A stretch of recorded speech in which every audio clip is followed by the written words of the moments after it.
धन्यवाद उपसभापति जी। हमारी निर्मला सीतारमण जी का नवा बजट है, मोरारजी देसाई से एक बजट कम है, लेकिन पता नहीं क्यों इस बार के बजट में मजा नहीं आया। कुछ ऐसा है ही नहीं जिसकी प्रशंसा की जा सके, एक भी चीज नहीं है। कैपिटल एक्सपेंडिचर का नाम है तो दूसरी तरफ पैसा कट गया, चाहे वो ग्रामीण रोजगार में हो चाहे कृषि रोजगार। लेकिन मैं एक चीज यहाँ पे अनुरोध करना चाहता हूँ, निर्मला जी से यहाँ पे है नहीं, बाकी मिनिस्टर हैं यहाँ, कि उन्हें अब एक या तो सप्लीमेंट्री बजट पेश करें या रिवाइज्ड बजट पेश करें, क्योंकि बजट पेश होने के बाद ये अमेरिका के साथ डील हुई है जो कि बहुत बड़ा, जिसमें खर्च है $500 बिलियन, करीब 45 लाख करोड़ का 5 साल में, और $40 बिलियन का हम इंपोर्ट अभी उनके साथ करते हैं, तो हमें $60 बिलियन का इंपोर्ट हर साल और करना पड़ेगा। तो ये जब लाखों करोड़ का 45 लाख करोड़ का इतना बड़ा मसला है, तो एक रिवाइज बजट आना चाहिए या सप्लीमेंट्री बजट इसके साथ होना चाहिए कि इस डील के बाद मिला के हम किस जगह पे पहुंचेंगे और बजट का क्या प्रारूप होगा, हमारा जो खर्च है एक्सपेंडिचर वो कहाँ जाएगा, किस हिसाब से।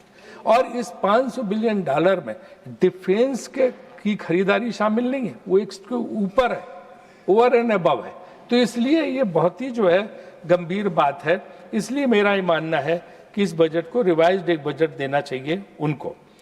एक आदत बन गई है कि गलत बात को बार बार मीडिया से अच्छा बताओ, सारे प्रवक्ताओं को लगा दो, लाइन लगा दो और सब वो तारीफों के पुल बांधने लगे, तो कम से कम 100 बार कहोगे वही बात तो लोग सही मानने लगे। लेकिन असलियत वो नहीं है, असलियत ये नहीं है। आप असली बात को दबा देते हो जी, हैं? तो असली बात ये है कि मनमोहन सिंह जी के जमाने में जो है 3% से नीचे था, 2.92 टैरिफ। देखो बीच में डिस्टर्ब मत करो, क्या चीज है मुझे पता है। अभी पीएम खाना खाने गए हैं, टीवी देख नहीं रहे, कोई बात नहीं, आप सुनाई जाएगी आपके, है ना। और अटल जी के जमाने में उपसभापति महोदय, अटल जी के जमाने में 3% था, उनको भी इसका श्रेय जाता है। मुझे पता है इनके एक वक्ता कभी अटल जी का नाम तक नहीं लेते, कभी उनकी प्रशंसा नहीं करते। मैंने सारे भाषण सुने और नोट किए, एक बार भी अटल बिहारी वाजपेयी की प्रशंसा नहीं। क्या डर है इन्हें अटल जी की तारीफ करने में? अटल जी की क्यों, हम तो करते हैं नरसिम्हा राव की तारीफ ना, हम तो नरसिम्हा राव की तारीफ तो आगे बढ़िए। तो अटल जी के बारे में बोलने में इन लोगों को बहुत डर लगता है। चलो ठीक है, आपको ये है कि अटल जी के बारे में नहीं बोलेंगे, उनको श्रेय मिल जाएगा। लेकिन ये एक अजीब बात है, सरकार का जब मैंने तर्क पूछा तो मुझे तर्क ये दिया गया कि साहब बदले हुए जो ट्रम्प है, ट्रम्प 1 के जो ट्रम्प थे वो ठीक थे पहले वाले, अभी जो बदले हुए जिसमें 25% 50% था, अब अगर उन्होंने 18% ले लिया कर दिया है तो भैया इसी को अपनी उपलब्धि मानो। यही बहुत बड़ी चीज है कि 25 से 18 कर दिया, क्योंकि ट्रम्प बदल गए। अरे भाई ट्रम्प बदल गए तो आपने पहले ट्रम्प की इतनी जो है, ट्रम्प के साथ इतनी मित्रता, इतना दोस्ताना उनके लिए। भाई देखिए राधा मोहन जी शांत बैठिए ना, आप पीछे शांत बैठिए, आप बोलिए। तो रोकिए सर इनको ना, बीच में रिदम सबसे अनुरोध करते हैं, उधर से बोलते हैं, इधर से बोलते हैं, उधर से। सर सारे सदस्यों से अनुरोध करता हूं कृपया सर मैं आपसे कमेंट ना करें प्लीज। जब आप जो है वहां पे बदले हुए ट्रम्प को, कि बदले हुए ट्रम्प जो ट्रम्प 2 के ट्रम्प जो है उनका एटीट्यूड बदल गया अचानक, इसलिए हमें 18% में बड़ी खुशी है। एक तरफ 18%, दूसरी 0%। तो 18 और 0 में कोई फर्क नहीं। अमेरिका 0% है, भारत को 0% टैरिफ पे, और अमेरिका को 18%। और उसमें भी धमकी है कि अगर आपने रूसी तेल खरीदा, मैं रोज देख रहा हूँ, जरा भी तुमने गड़बड़ की तो मैं फिर पेनल्टी लगा दूंगा। तो ये 18% भी कायम नहीं है। जितने दूसरे नेशंस हैं डेवलप्ड, लाइक इंग्लैंड पे 10%, जापान कोरिया पे 15%, मैं तर्क मान सकता हूँ कि वो जो है डेवलप्ड नेशन का उनका क्राइटेरिया अलग है। और जो है जो सेक्शन जो है 192 के उसमें कुछ एग्जम्पशंस हैं, लेकिन उन चीज़ों के एग्जम्पशंस हैं जो उनको ज़रूरत है। काफ़ी टी पे पहले ही से एग्जम्पशंस थे, उन्होंने दे रखे थे। तो इसलिए जो है हमारी जो इस चीज़ को बेस्ट डील बताना मैं नहीं समझता हूँ कि सही है, क्योंकि सारे अर्थशास्त्री जो सरकार की तारीफ में भी लिखते रहे, उन्होंने भी लिखा है कि ये डील जो है इस टिल्टेड टुवर्ड्स अमेरिका, अमेरिका के पक्ष में है। तो इस पर मुझे लगता है कि सरकार अपनी बात सफाई देगी और बताएगी कि ऐसा क्यों है। मुझे याद है यूनाइटेड नेशंस में डेलीगेशन गया था, हमारे भाजपा के मित्र सब थे, यहाँ कुछ बैठे हैं, तो वहाँ पे ट्रंप का रिजल्ट आ रहा था, वो जीत रहा था और ये लोग इतना खुश थे कि वहाँ होटल जो था यूएन प्लाजा, वहीं से उन्होंने कहा मिठाई नहीं मिली तो केक खरीद के बांटने लगे कि अब ट्रंप आ गया, हमारी जय जयकार, हमारा बड़ा मदद होगा, बहुत अच्छा रहेगा। और आज उसने ऐसा केक खिलाया कि हम सब लोगों को पता चल रहा है कि क्या बुरा हाल हो गया। तो इसलिए हमें जो है इस बात का ख्याल रखना चाहिए, हमें इस बात का ख्याल रखना चाहिए कि किसी से भी गलबैयाँ करो तो जो कहते हैं ना उनका, वो कहते, अरे भाई उनका सुनो, अरे भाई उनका सर एक्स्ट्रा टाइम में लूंगा अगर ऐसे बोले। मैं आपको नहीं रोक नहीं रहा हूं, मैं टाइम से इधर आप रोकते नहीं, मैं सबको रोक रहा हूं, उधर से करते हैं आप, राधा मोहन जी लगातार disturb, chair will go by time, गलत है प्लीज। तो इसलिए जो है उस पे भी तुर रही है कि रूस के तेल वाली। और दूसरी जो इम्पोर्टेंट बात है कि अमेरिकन कृषि मंत्री खुद ट्रंप साहब का जो ट्वीट है, व्हाइट हाउस की प्रवक्ता, उसने खुद कहा कि अमेरिका के बहुत बड़े फायदे में है, कृषि उत्पाद भी उसने बताए हैं और ये बोला है कि तमाम चीज़ों में हमें बहुत राहत मिली है। एक चीज़ कल उन्होंने जयराम ने उठाई थी, टेक्सटाइल वाली, 5% पे कपास, 5% सिर्फ ड्यूटी पे कपास बांग्लादेश को मिलेगी, अमेरिकन कपास। और तो वो टेक्सटाइल इंडस्ट्री में जब उसका जो कपड़ा है वो कितना फ़ायदा करेगा देश को, उनको फ़ायदा, हम compete कर पाएंगे हमारे ऊपर से 18% लगने पे। ये कुछ ऐसी बातें जो गंभीरता की बातें, तो हमें देखना पड़ेगा कि हमारा वस्त्र उद्योग, टेक्सटाइल इंडस्ट्री, गारमेंट इंडस्ट्री, उसका क्या हाल होगा। और दूसरी सबसे इम्पोर्टेंट बात यह है कि जो कंपल्सरी बाएंगे $500 बिलियन की, अब अगर हम रूस से तेल खरीदने को मजबूर हैं, कल हमने पूछा था, हमारी मीटिंग थी, तो उन्होंने बताया कि हम बहुत ज़्यादा रूस से तेल नहीं खरीदे, $2 बिलियन का खरीद रहे थे सब जगह, लेकिन अब वो कह रहे हैं वहाँ से कुछ मत खरीदो, आपको वेनेजुएला वाला तेल लेना पड़ेगा। वेनेजुएला का तेल जो है, एक तो ट्रांसपोर्टेशन कास्ट, क्या कल हमारी मीटिंग वो बोल रहे हैं स्टैंडिंग कमेटी की बात जो है ना, और ट्रम्प चाचा ने खुद बताया है ना, वेनेजुएला से आपको लेना होगा। तो आप बताओ वेनेजुएला से ट्रांसपोर्टेशन कास्ट क्या होगी, उतनी दूर से लागत क्या आएगी। एक ईरान, रशिया, उनसे तो बहुत ज़्यादा लागत होगी। दूसरा उनका crude oil, thick crude oil है, हमारी कौन सी रिफाइनरी उसको प्रोसेस कर पाएंगे आप? इंडियन ऑयल वाली तो कर नहीं पाएंगे, प्राइवेट कोई रिफाइनरी प्रोसेस कर से समझ में आता है। तो ये सारे एस्पेक्ट, इसमें मतलब तेल महंगा होगा, पेट्रोल डीजल और महंगा होगा, आप जान लीजिए। इससे मुझे ये बिल्कुल साफ साफ पता चलता है। दूसरे जानवरों का चारा उसमें शामिल है।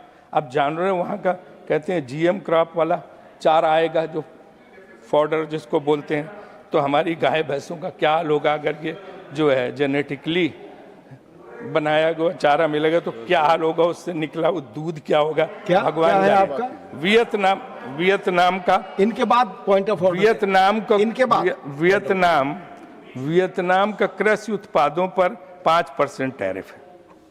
तो जो भारत को ऑर्डर मिलने थे तो हम 18% देंगे, वियतनाम 5% पे, तो बोलो क्या हाल होगा।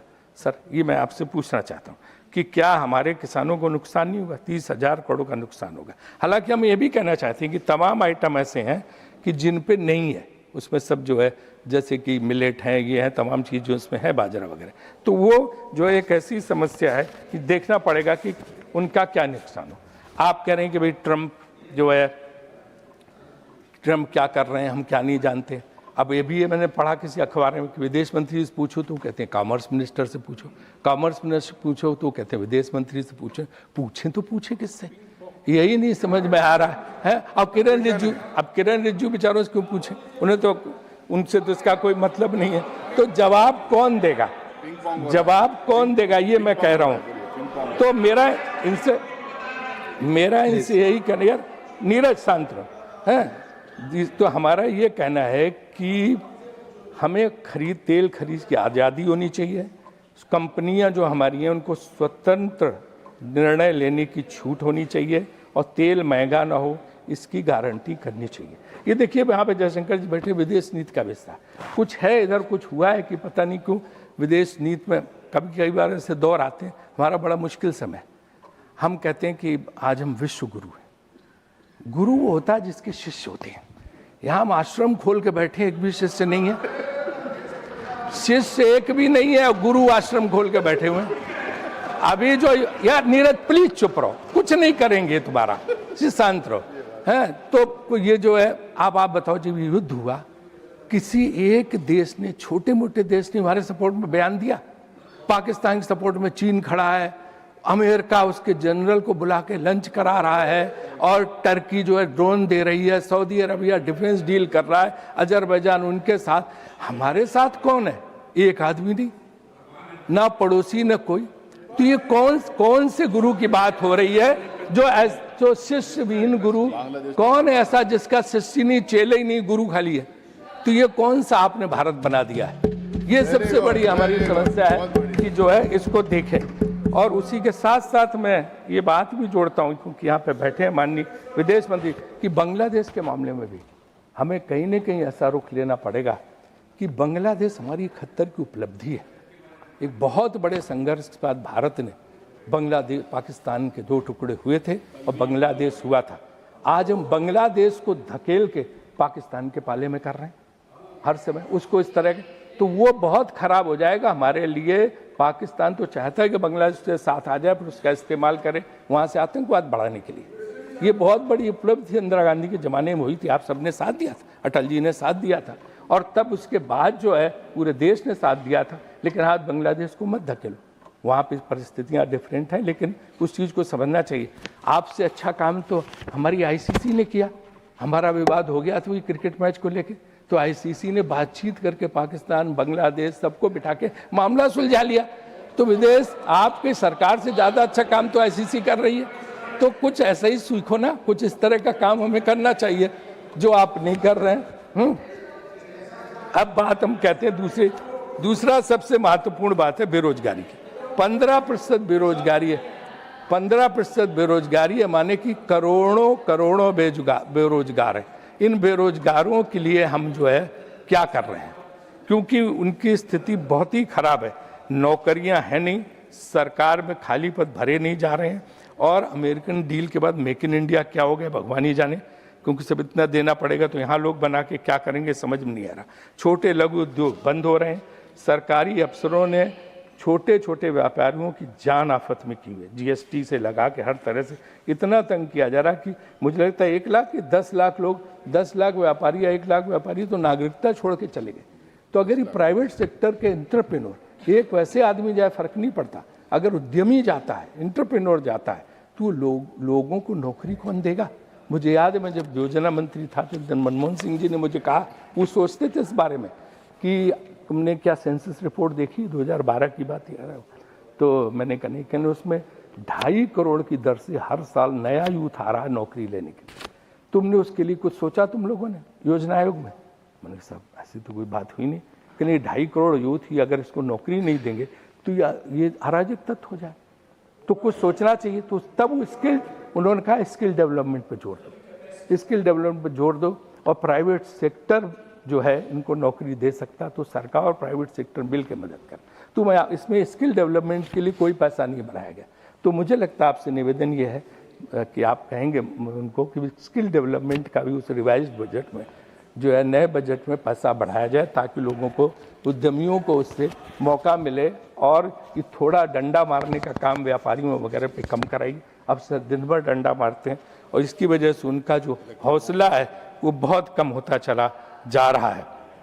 मैं इस बजट में ग्रामीण विकास और कृषि विकास, ग्रामीण सबसे बड़ी अर्थव्यवस्था, हमारी नरसिम्हा राव जी पहले आदमी थे जिन्होंने ग्रामीण मंत्रालय में 5 सेक्रेटरी रखे थे। बहुत विकराल रूप दिया था ग्रामीण विकास मंत्रालय को, और महत्वपूर्ण था। लेकिन यहाँ हम देख रहे हैं कि 6,500 करोड़ का बजट कम कर दिया गया। तो ग्रामीण विकास तो सबसे इम्पोर्टेंट, शहरों में तो कुछ हो नहीं रहा, ग्रामीण में नहीं हो रहा, तो ये आपके लिए बहुत ही जो है मेरे ख्याल से बहुत गलत बात होगी। आप कहते हैं यूथ पावर, यंग इंडिया, 60%, हमारे कितने भाषण थे कि देश की स्ट्रेंथ ये है कि यहाँ 60 करोड़ युवा है, 70 करोड़ युवा है। आज युवा कहाँ है? वो जो कोरोना का ही हुआ तो 4 घंटे के अल्टीमेटम में आपने उनको बाहर किया। जिस तरह से शहरों से छोड़ के अपने गाँव गए, परेशान होके दुखी होके उनको 24-48 घंटे का टाइम मिलता, तो वो इतना दुखी हो गए कि वहां से भैया आप तो पहले ही मेरा कर देते। नहीं तो दोस्ती किस बात की आपसे, आप देखिए, है ना, आप कभी मौका नहीं देखिए देते। राजीव जी, देखिए कंक्लूड तो ये जो है ना, बस खत्म कर दे बस। तो उनको मौका कब हम देंगे, क्योंकि वो जो है कोरोना काल में जो गए वो लौट के नहीं आ रहे हैं, जिससे लेबर कास्ट बहुत बढ़ रही है, जो एक्सपोर्ट वालों को भी दिक्कत करेगी और लोगों को भी। तो उनको जो है, आप जो बुजुर्ग हैं उनको राशन दीजिए, यूथ को मोटिवेट करिए कि वो कामों में वापस जाए बड़े बड़े शहरों में, जो कि नहीं जा रहा है। युवा डिग्री लेके सड़क पर प्रदर्शन कर रहा, किसानों के एमएसपी गारंटी दी। एक फिर नड्डा जी के लिए कि हेल्थ बजट बहुत कम है, नड्डा ये हेल्थ बजट बहुत कम है, ये 2-2.5% से कुछ नहीं वाला, बहुत दिक्कत है। प्राइवेट हॉस्पिटल लूट रहे हैं, आयुष्मान कार्ड एक स्कैंडल बन गया है। ये प्राइवेट अस्पताल वाले आयुष्मान कार्ड पहले ही दिन इसका पैसा खर्च। राजीव जी, हम कॉलिंग, इसलिए मैं अच्छा सुनिए, मैं आखिरी सेंटेंस सुन लो ना, कि हम ही सुझाव दे रहे हैं, कोई दुश्मन के नाते नहीं मिल रहे, विपक्ष को दुश्मन मत समझो। Thank you Rajiv ji, 1 minute हो गया, प्लीज। दुश्मनी एक कदम 2 कदम, तुम भी थक जाओगे और हम भी थक जाएंगे। Thank you. कितने मिनट दिए थे आपने मुझे? 1 मिनट अधिक दिए थे। नहीं दिए कितने टोटल? 15 था प्लस 1 16 आपने बोला, 15 था आपको। बताइए, बड़ा भारी है।